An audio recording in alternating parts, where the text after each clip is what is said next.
But I mean, getting to that identity and those labels, I can't say that it was easy. And I think self-discovery is something that I wasn't into just a few years ago.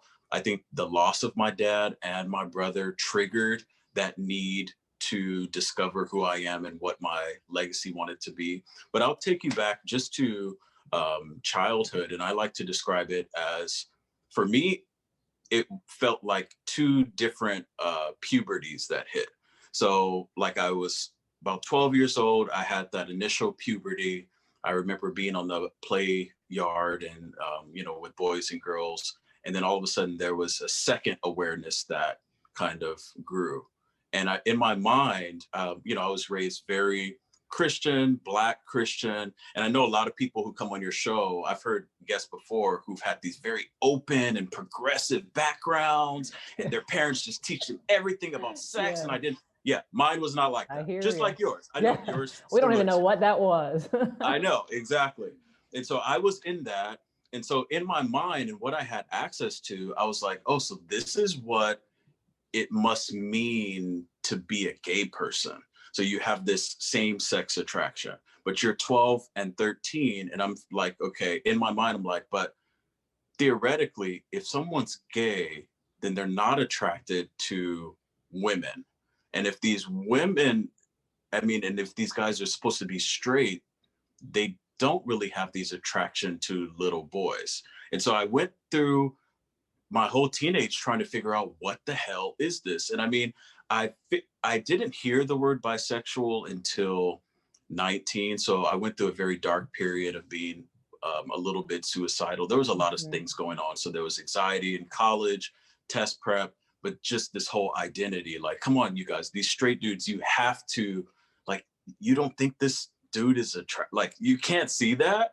And it's like, no, they're straight. Or like these gay dudes, like, come on, this woman. So these are the things I went through. And I even like tested my theory when I was 17. And I mean, I had sexual experiences when I was 17. The first one was with a 20-something-year-old girl. And then the second one was with a 20-something-year-old man.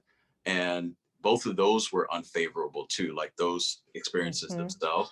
So it just added. But I went to the psychologist. I told her what was going on. And she very simply like said that it sounds like you're bisexual.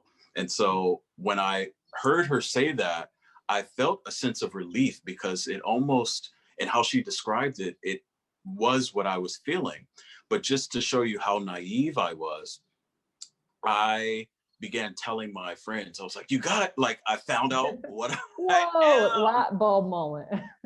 Light bulb. I know what's going on. I'm bisexual, blah, blah, blah.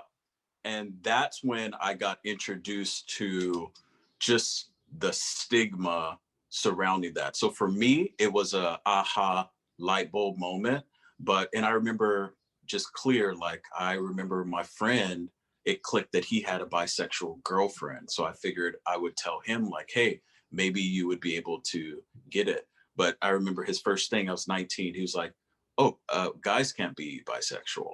And so that was the first step of a long journey of who can I tell? Who can I trust? Do I want to hold back this information? Who is safe? Decisions of, you know what, let's just focus on the straight side because, I'm a fairly masculine person. I'm presenting in a certain way. People can't tell. So why would I risk it? But doing that years and years and years, I mean, it starts to erase, like I start to erase myself. Yeah. It's one thing to scream at the TV and be mad, like, why aren't you labeling this? And why aren't you categorizing this as this? But am I complicit in the erasure? What am I doing to perpetuate that? Mm-hmm. And so after the death of my dad, after the death of my brother, when I've had to face that mortality, look myself in the mirror, it's like, I can't be complacent. This life has an ending point. And so how do I become an active participant in my existence and just kind of like, hey, this is what it is. This is where this train is going. If you don't like it, all the best to you. It took a lot of therapy, a lot of years, and a lot of hurt to get to that place, but that's where I am now.